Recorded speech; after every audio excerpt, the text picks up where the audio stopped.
비타 악티바를 말했던 세기의 골초 한나 아렌트는 1906년 독일 하노버에 있는 유대인의 집안에서 태어났습니다. 그녀는 칸트의 고향인 괴니스베르크에서 어린 시절의 대부분을 보냅니다. 그 후 마르부르크 대학에서 불트만과 하이데거의 지도 아래 신학과 철학을 공부하죠.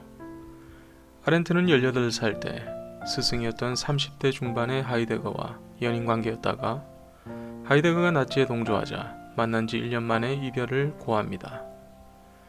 이후로 야스퍼스의 지도 아래 아우구스티누스의 사랑 개념이라는 논문으로 박사학위를 받게 됩니다. 당시 독일에는 나치에 대항하는 자들 가운데 시온주의자들이 있었습니다. 유대인이었던 아렌트는 시온주의자들을 도우다가 비밀 경찰에게 체포되지만 일주일 후에 풀려납니다. 곧바로 그녀는 자신의 어머니와 함께 독일에서 프랑스 파리로 떠나죠. 그 후 프랑스에 비시 정부가 생기면서 지역에 살고 있던 유대인들은 모두 수용소로 끌려가게 됩니다. 이때 아렌트도 포함되어 있었습니다.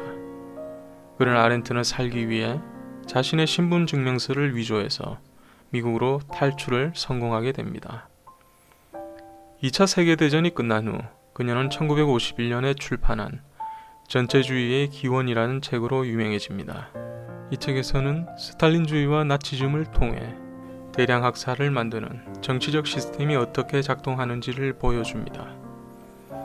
그 후 1959년 아렌트는 프린스턴 대학교에서 여성으로는 처음 정교수가 되죠. 그녀는 국가가 없는 사람들에게 특별한 관심을 가졌으며 이들을 위해 시민의 주권과 권리를 강조하며 권리를 가질 권리를 외쳤습니다.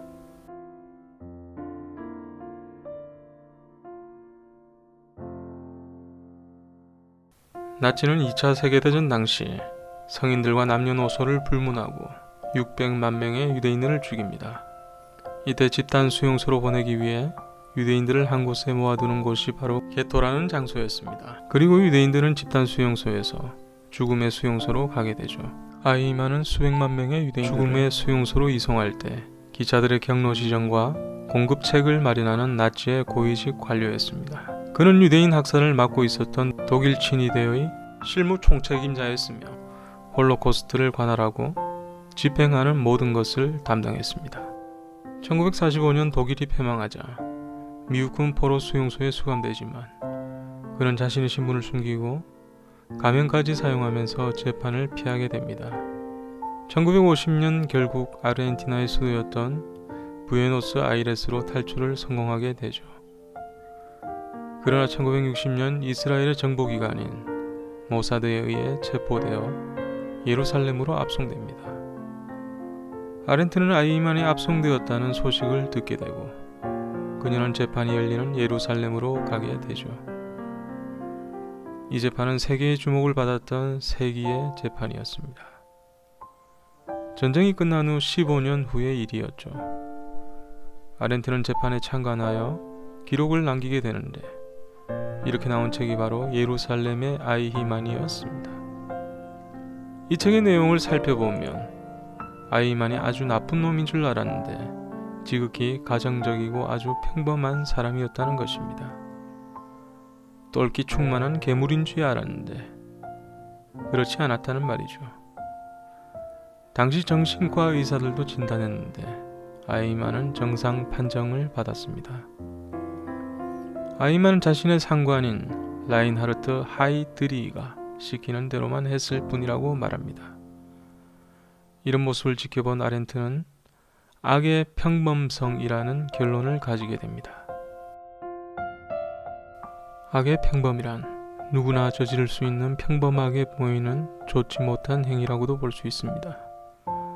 또한 악의 평범은 사유에 불능해서 나오는 것이며 남의 입장을 선천적으로 생각하지 않는 성향이라고도 볼 수 있습니다.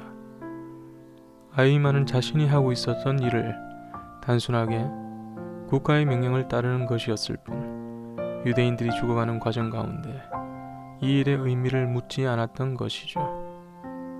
그러나 이러한 아렌트의 의견을 유대인들의 입장에서는 이해할 수 없었으며 아이히만의 평범한 모습에 아렌트가 속았다고 생각하는 사람들도 있었습니다.